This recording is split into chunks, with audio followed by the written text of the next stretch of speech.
Good morning, people. It is Mo in the deep end with my very lazy co host, Fry, from, well, the floor. What can you do? Quick correction. I did put this out on X, but last week we did a Monster Wedgie story about a woman who was injured at a Disney park. And it turns out that her injuries were much more severe than the article was, you know, led anyone to believe. And look, mornings with Mo are supposed to be out fun, but I laughed a lot more than I would have had I known how terrible her injuries were. So that is not my intent with Mornings and with Mo. So that is an apology for that story. I don't read the articles prior to sharing them with you guys, but the intent of Morning with Mo is not to laugh at other people's really terrible injuries. So, yeah, again, I don't read the articles before I put them on with you guys, but correction for that article. So, yes, the woman who got the wedgie from the Disney article was severely injured. So, for that, I do apologize because the article kind of left the nature of the injuries not as forthcoming, but they were fairly severe. So, that is a correction. And when I get corrections, I will correct them.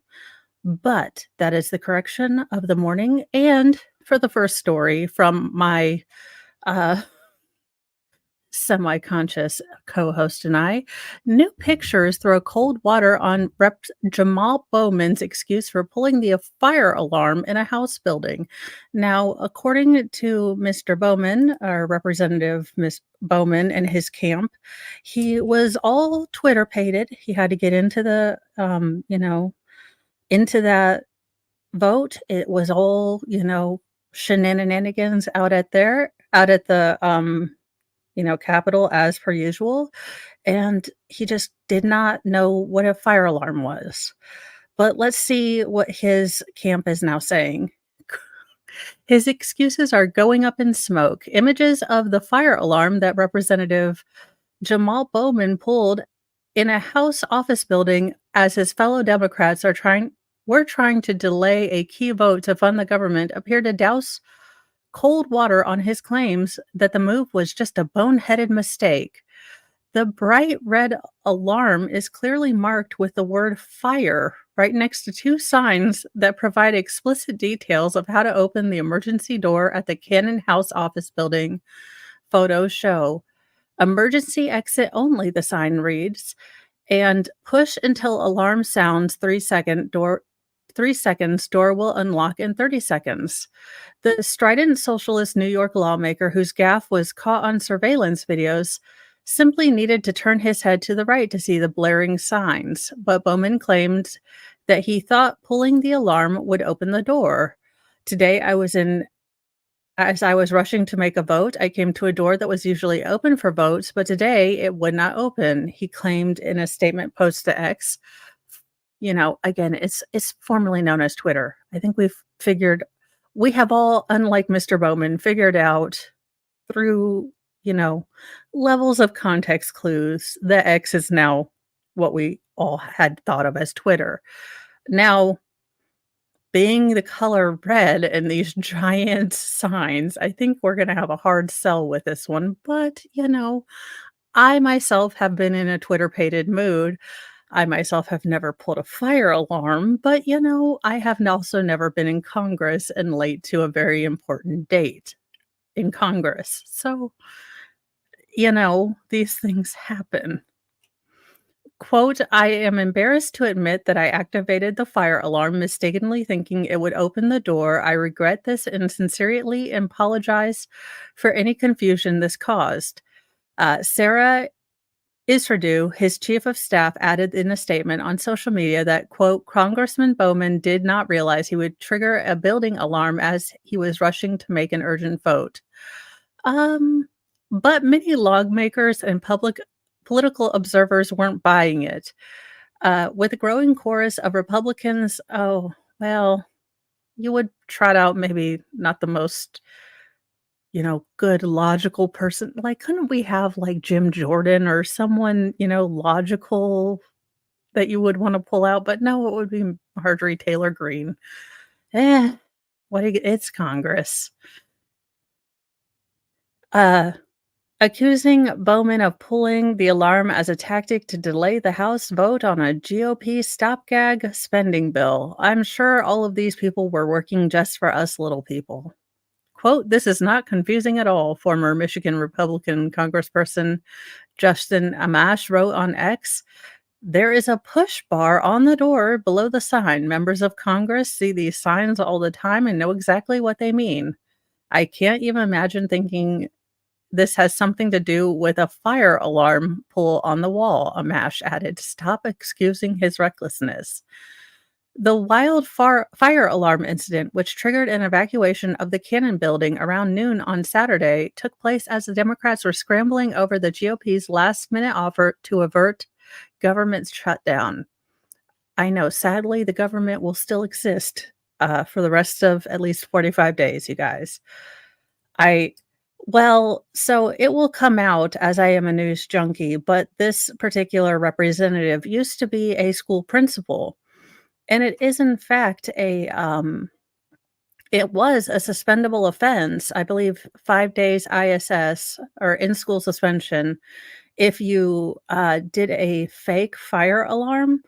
Now, I'm guessing since these things are generally covered under code enforcement that, fire alarms look the same nearly in all buildings. Good morning, Christine. I could be wrong. Some Bowman critics, including the former president, well, we knew everyone would jump on, thinks he should be arrested. So basically, we have a bunch of grown-ups acting like a bunch of ding-dongs, but are we shocked it's Congress? I mean, in other news, Congress continues to exist and act like children and waste our time. Ta-da! In more important news for current events wise, this is every parent's worst nightmare, and then Kathy Hochul shows up, just ruining everyone else's day. Parents are searching for a 9-year-old girl who was abducted from a New York campground. Charlotte Sienna was last seen at Moreau Lake State Park at Saratoga County around 6:25 p.m. Saturday. Police believe she is in imminent danger of serious harm and or death. So this is probably going to be something that's going to be very prominent in the news. It's very unlikely, but keep your eyes peeled for this little girl if you're out and about. Again, very unlikely that you will see her if you're out and about and listening to me, but you never know. It always helps to just keep your eyes out. You never know if maybe just staying aware of your surroundings, we might see something that helps someone. Good morning, Sal. The New York State Police are searching for a 9-year-old girl who they say was abducted Saturday night while she was camping with her family. Charlotte Sienna, who was last seen at Moreau Lake State Park in Saratoga County, about 50 miles north of Albany, around 6:15 p.m., wearing an orange tie-dye Pokemon shirt, dark blue pants, black Crocs, and a gray bike helmet. She is 4 feet 6 inches tall and weighs about 90 pounds. She has blonde hair, according to the information provided by police. So just take a minute, look at the picture. I mean, again, I live in Indiana. You guys live all over everywhere, including other countries, but we can all take a minute, look at her picture, and there's always a possibility that if someone sees something, we might be able to help. I mean, small possibility. State police activated an Amber Alert shortly after 9:30 a.m. local time Sunday, saying it was for a child abduction that occurred around 6:45 Saturday night. The child was taken under circumstances that lead police to believe that they are in imminent danger of serious harm and or death. The Amber Alert says Lieutenant Colonel Richard Mazzone told reporters Sunday After their exhaustive search of the park, police had determined it was quite possible Charlotte was abducted. Quote, "We just want her safely returned like any parent would. No tip is too small. Please call if you know anything at all," the Sienna family said in a statement provided to NBC News. Governor Kathy Hochul told reporters that Charlotte and her family were camping only 15 minutes from where she and her sister were raised. Again, this woman is like, again, like all politicians and buzzers, like vultures around something, she just had to show her daggone face. I really don't like these politicians who can do nothing to help anyone around their state with anything substantive, but then if there's a tragedy like this, must be the first ones to put their faces, in front of the camera. Just irritates the ever living snot out of me. If I again, I'm look, there are very few things that I think are cheap and tawdry and below a politician, but to come on and do a political spot when a parent is living their worst nightmare, this woman. Let's see. Shortly before she disappeared, Charlotte had been biking around Loop A of the park with family friends and had said she wanted to do one more loop by herself, Hochul said at a news conference. 15 minutes later, when she hadn't returned, her parents and nearby campers mounted a search calling her name. Charlotte's bike was found at the loop at on the loop at 6:45 p.m. Mazzone said, and 2 minutes later, her mother called 911 to report her missing. By 7 p.m., the state police were at the scene, Hochul said. Since then, over 100 personnel and 75 law enforcement officials have been deployed in the search, including dogs, 2 drones, 2 boats, 6 underwater water rescue teams, said Hochul, who added a command post had been established at the state park. She said technology experts had been brought in to analyze other forms of communication in the park at the time. Mazzone declined to provide more details. Hochul said she met with Charlotte's distraught parents earlier Sunday and promised them officials would find their daughter. As a mother and grandmother, I can't imagine the pain they're going through, she said. They shared with me how joyful their little girl is, a 4th grader who was recently elected to be class officer for student council. Hochul implored anyone with information or anyone who may have seen anything to call 911. Hearts are broken here today in New York, she said. Hopefully there will be a reunion. Hopefully there will be a family that has been traumatized but reunited. So again, I'm glad that all these resources are being brought to hopefully help find this child, but 90% of this, let's see, from this point on, it was Hochul says for about 20% of this article. And this woman is the living embodiment of a Skeksis from Dark Crystal. And she comes onto this story to suck it dry like a gelfling. And I hate it. I'm glad that this story, though, is getting all of this attention. I mean, all of these resources are being used, and hopefully they can find this little girl and get her home to her parents. So that's that's my that's my only thing. And yes, Jackpot Springs. Of course not. Let's see here. What is next? This sea hag or host beast, I don't know. Woman who fatally shoved Broadway coach receives longer than expected prison sentence. Now, as I said in my earlier kind of apology for the kind of miscommunication on the seriousness of the Atomic Wedgie story, I do not read these stories before I put them up here, which may be a liability I need to look into someday. But that's the show, and this is how we're going forward. But this hose beast apparently, according to the first sentence of this article, fatally shoved an 87-year-old Broadway vocal coach, Broadway Goostern in New York, and received a longer than expected prison sentence. And I'm kind of okay with that. I mean, I'm searching my soul. I've taken a second.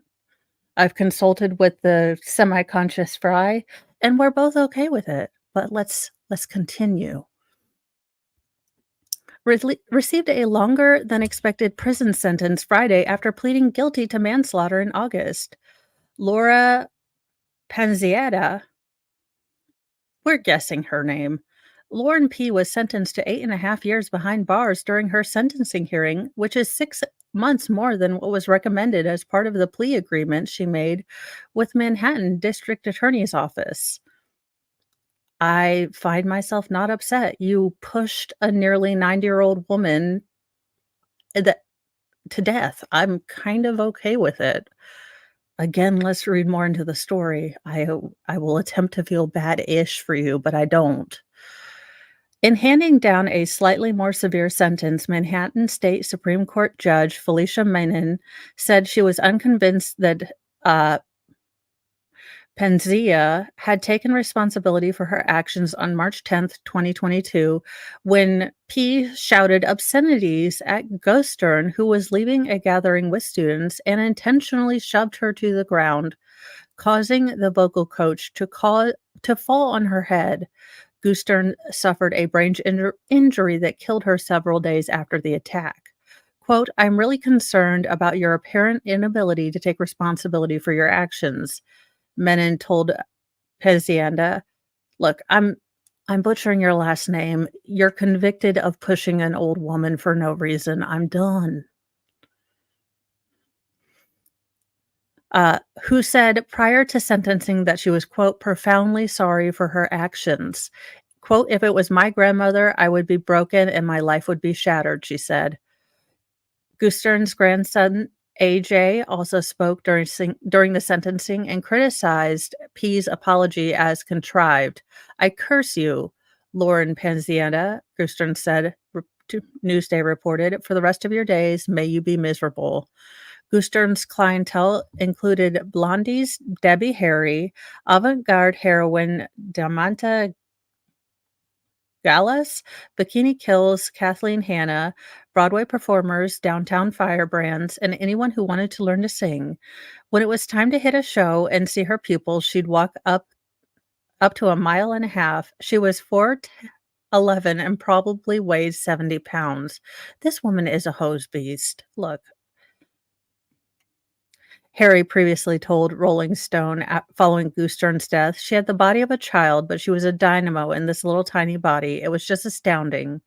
She was a rare New Yorker that wasn't bitter, Hannah said. I just wanted to be as generous, as smart, as good as my craft as she was. I wanted to be as well read and funny. She was effing hilarious. In August, Harry responded to P's sentencing and condemned what she felt was a too lenient sentence for a senseless crime. Quote, it's incomprehensible that proper justice for her murder was not delivered, she said in a statement to Rolling Stone. The city's failure to administer adequate punishment and settling for a plea deal that would likely see Lauren Pazienza serve less than 8 years for murder is a disservice to Barbara and the contributions she made to this city. So 8 years and 6 months, and this woman is whining that she got, that for manslaughter after she did this to this lovely, lovely it sounded like everyone's granny. You know, I'm searching my sympathy banks, and I'm coming up super negative. So, I'm kind of okay with this. Hose beast, and she got what she deserved. Now, and quell your excitement, guys, because do we have a watch party for y'all? Dateline does Darren. Uh, Dateline is going to be covering the Darren Ruben Lopez, uh, you know, Sergeant Daddy Dom grossness, all the cringe and cringe-lariousness of every single bit of this case, that the trial that we covered, and it can only become worse. I can only imagine, "Oh, there's Detective Binder." Oh gosh. So, you know that we have to watch this. You know that this is going to be happening. But a love triangle, a deadly dog walk. Convicted killer says he got played by girlfriend and now he wants Texas Governor Abbott's help. Sir, you did less recon on this than your supposed,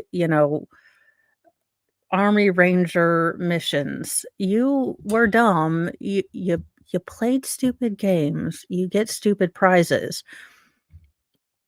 Also, you made us listen to what was sadly some of the most terrible, terrible smexy texting in the entire world.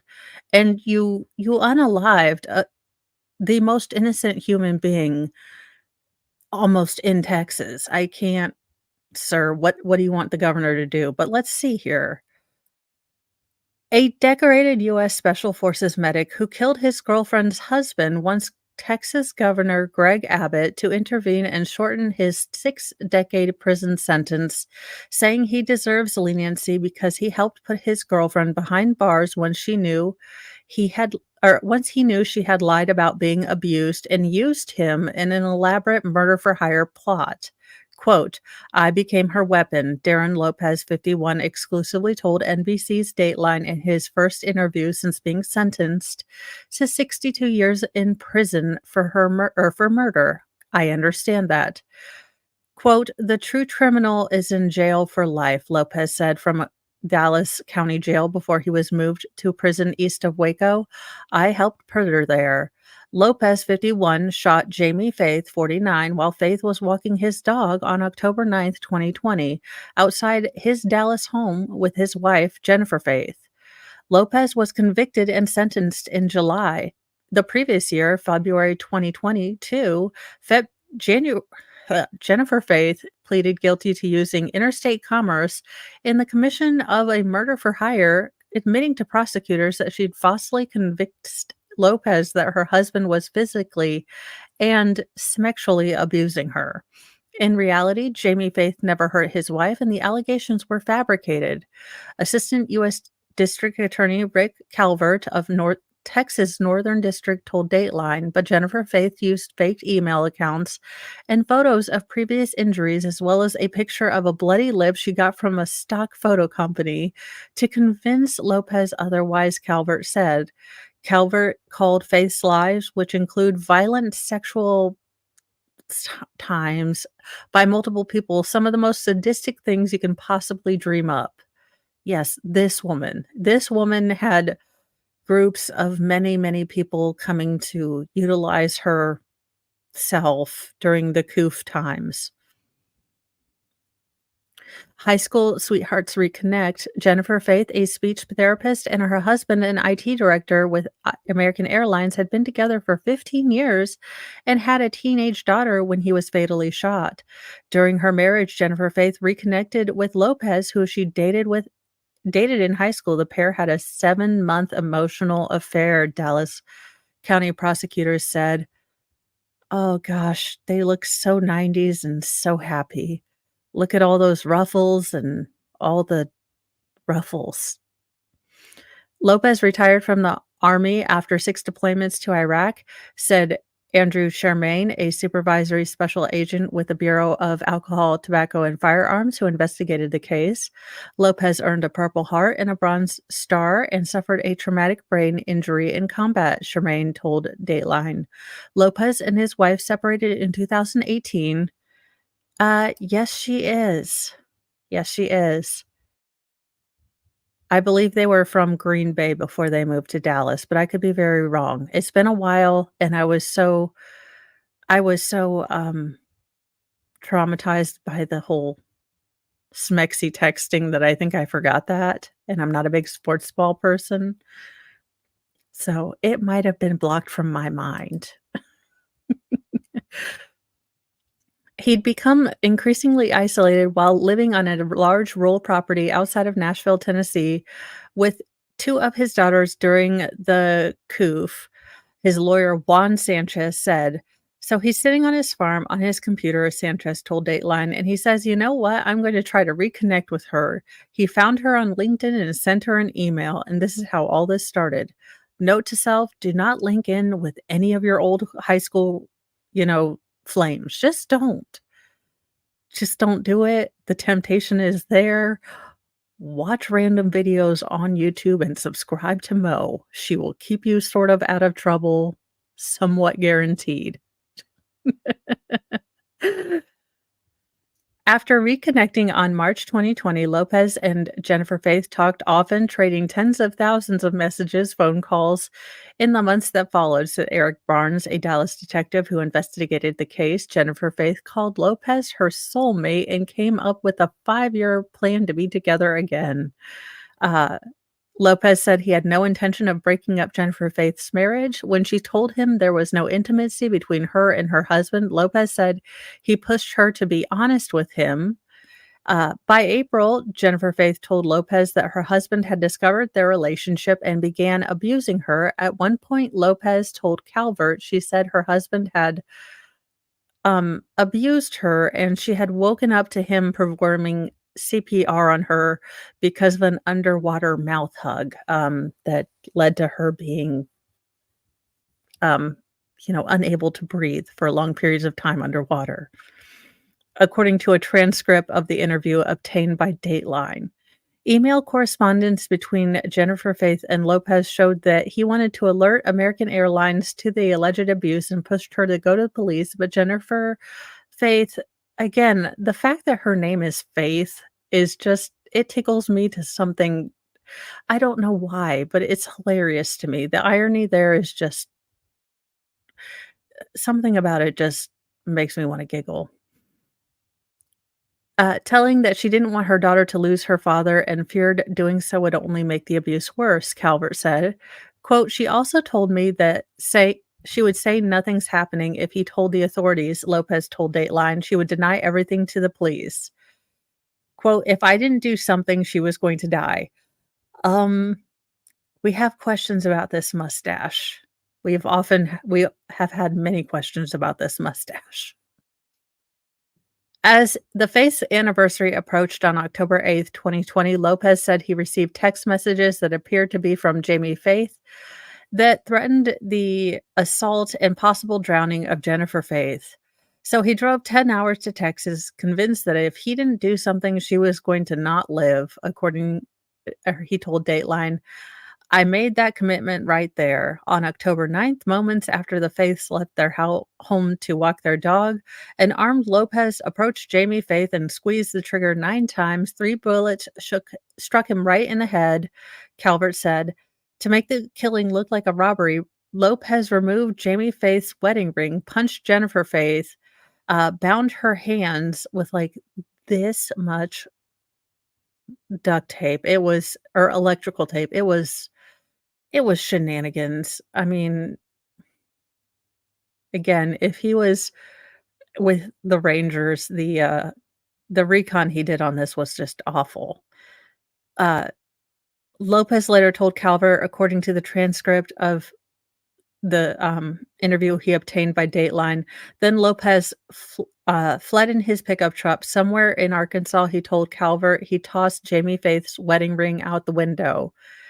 In the killing's aftermath, Jennifer Faith portrayed herself as a grieving widow and pled for help to find her husband's killer. Quote, "My hope is that someday perhaps the person will realize the gravity of what they've done." Well, ma'am, I think you found yourself. Uh, and what they've taken from myself and my daughter, she told NBC Dallas Fort Worth at the time. Lopez was arrested the following January after authorities tracked his pickup, a black Nissan with a distinctive T sticker, to his Tennessee home. Although he claimed Jennifer Faith had deceived him, the local prosecutor's office said that, quote, "Evidence shows Mr. Lopez took no logical steps to confirm the abuse or to otherwise secure Jennifer Faith's safety. There were, quote, other avenues Darren could have taken besides driving across multiple states and murdering someone in cold blood." Yeah, I mean, there were options available, y'all. I know, shockingly.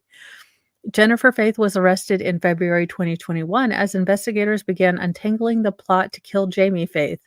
She was charged with obstruction of justice after authorities that she told Lopez to remove the T sticker from his truck, Calvert said. 7 months later, Jamie Faith was arrested and charged with murder for hire. Lopez's lawyer, Juan Sanchez, said it took him 6 months to convince Lopez that Jennifer had fabricated the allegations. Once he came around, Lopez says that he was devastated. Quote, "When I got arrested, I went to jail truly believing I had saved Jennifer and her daughter," he told Dateline. "That thought never registered in my mind that she could be using me because I believe she loved me." Yeah. Sir, you are either incredibly dumb or incredibly dumb. Sure. In October 2021, the month after Jennifer Faith was charged with murder for hire, Lopez spent 2 hours walking Calvert and other officials through the case. He told them how they agreed to make the killing look like a robbery, how he'd come up with the code word 575. Yeah. The number of his special forces team for her to use in text messages after she began claiming that her husband was abusing her, according to the transcript. 4 months later, Jennifer Faith pled guilty. She was later sentenced to life in prison. Lopez told Dateline his cooperation with the prosecution was instrumental. "It was because of me they were able to go to her and say, quote, 'Hey, Darren's going to testify against you,' he said." But when Lopez went to trial in July, prosecutors in Dallas County allowed the jury to hear a few of these details, he said. Quote, "The jury did not know how much help I gave," Lopez said. Well, that is hilarious, Dennis. Yes, they would have. Sir, y'all left all the daggone evidence behind. It's not like you didn't have 100 and bajillion 27,000 text messages. Sir, you helped a little bit, but I don't think that, Jennifer was there thinking, "Gosh, I'd get away with it if only didn't have pesky old Darren there." Yeah, nuts. Good morning, Holly Moore. The U.S. Attorney's Office for Texas Northern District declined to comment. A spokeswoman for Dallas County District Attorney's Office did not respond for request to comment, nor did lawyers for Jennifer Faith. In court, Lopez's lawyer argued that his client believed Jennifer Faith was facing immediate harm when he fatally shot her husband. A use of self defense can be considered justified under Texas law, but the jury convicted Lopez and sentenced him to 62 years in prison. How the jury saw it. Oh God, please let someone in the jury tell us that they thought this man was a dumbass because, and I know we're spending a lot of time on this, but you guys, this is the first time we get to hear someone from the jury say, "What the heck?" In an interview with NBC News, a juror in the Lopez case recalled that it took a little time for the jury to reach a verdict. The juror, who asked not to be identified because he didn't want to be publicly associated with the case, probably because they had to read all the text messages, which, again, send them to me and we'll be super happy. Uh, Said the group didn't find the self defense argument persuasive. There were far too many options, he said. But the jury's deliberation over how much time Lopez should serve took several hours, he said. Lopez faced 5 years to life in prison, and part of the group believed he should never step outside a cell again, the juror recalled. For them, the juror said, the case was simple. This very innocent person ended up dead because of your decision. Oh, and he has a doggo. But others, at least initially, believed Lopez has spent far fewer years behind bars, including one who thought he should serve the minimum sentence, the juror said. In an interview, the juror said he didn't view Lopez as an ongoing danger because he believed the convicted killer had been manipulated. Though he faulted Lopez for not asking bigger questions and pushing back more. The panel eventually decided on 62 years, a number the juror said he was comfortable with after reviewing text messages that seemed to contradict Lopez's contention that he had no alternative but to fatally shoot Jamie Faith. The juror said Lopez's cooperation with the authorities briefly was mentioned in court, but not described in detail. Now Lopez says he hopes Governor Greg Abbott will consider the assistance along with his self-defense claim and show him leniency. Citing Abbott's promise of pardon to Daniel Perry, a U.S. Army sergeant convicted of killing a protester in Austin 2020, Lopez said he isn't looking for a pardon, but for a reduction of his sentence. Sir, no shot. No shot, sir. All right. Oh, what was I doing on this one? Right. Next story. Sorry. Got a little sidetracked. I know you're shocked.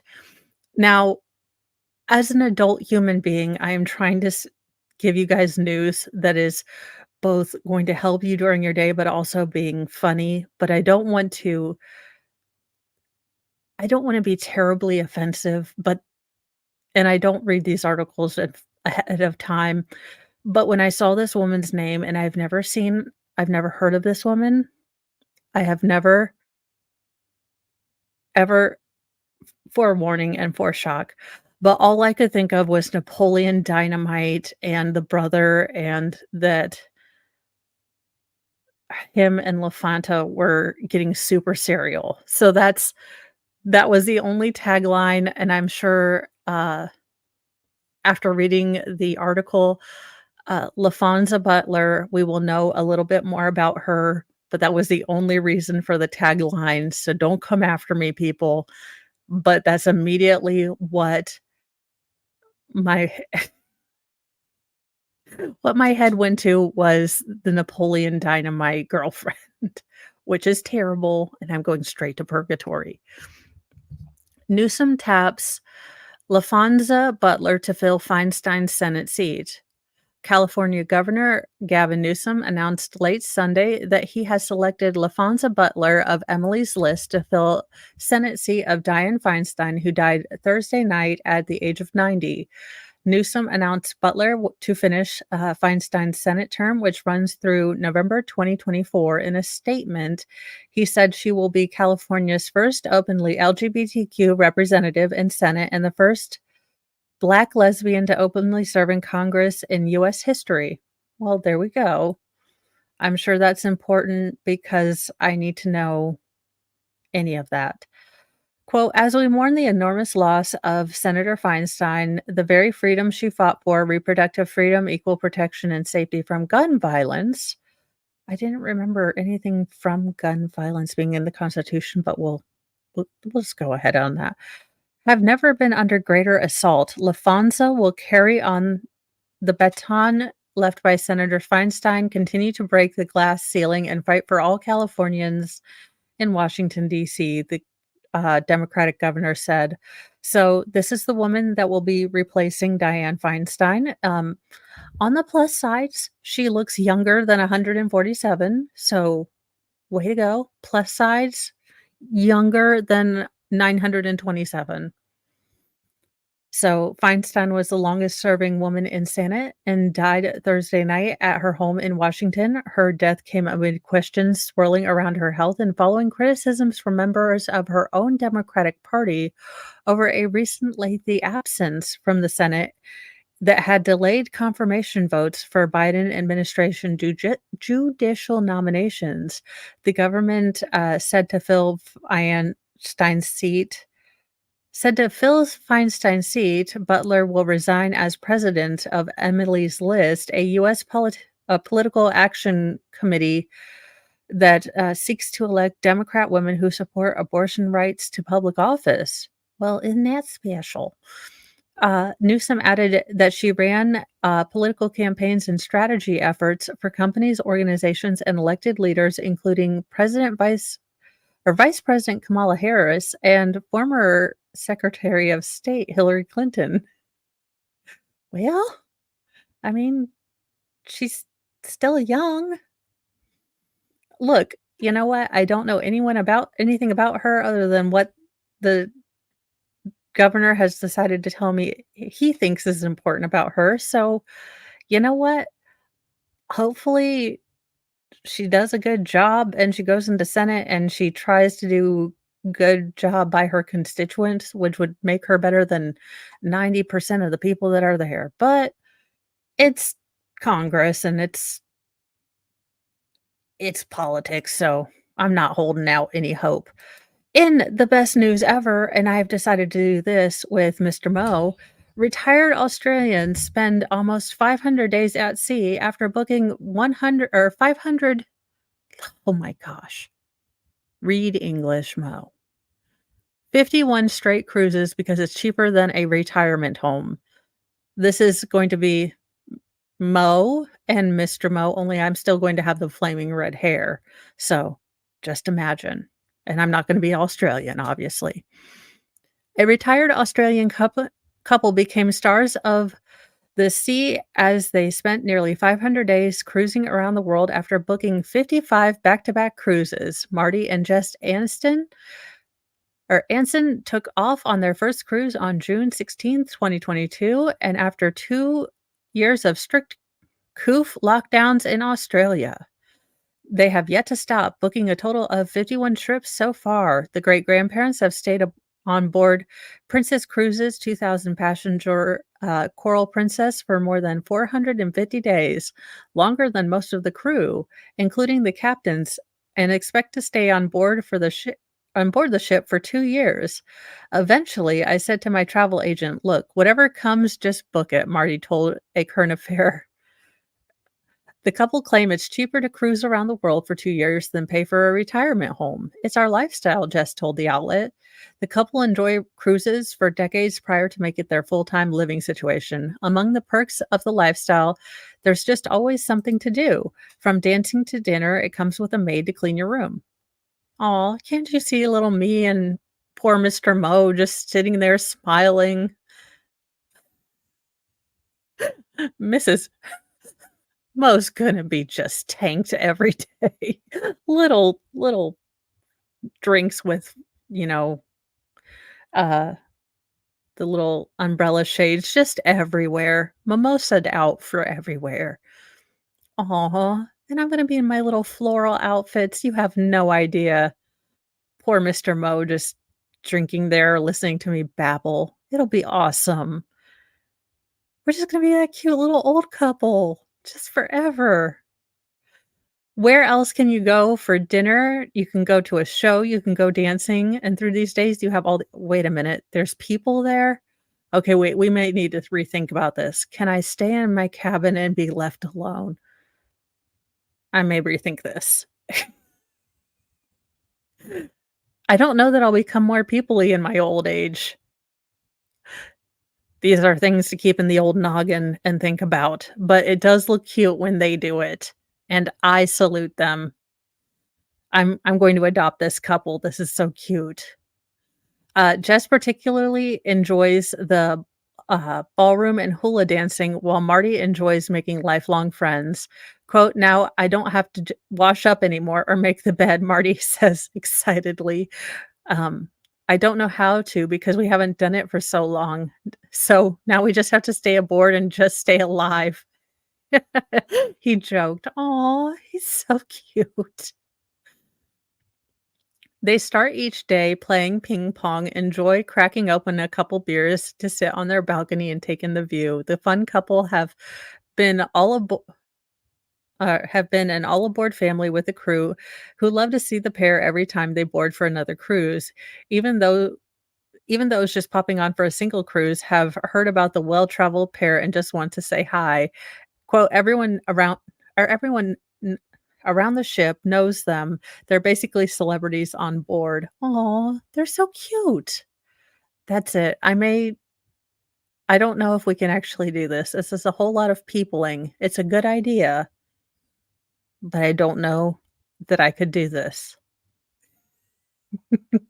It'd have to be an Alaskan cruise, and I'd have to be able to take Fry. I don't know. We'd have to think about it, y'all.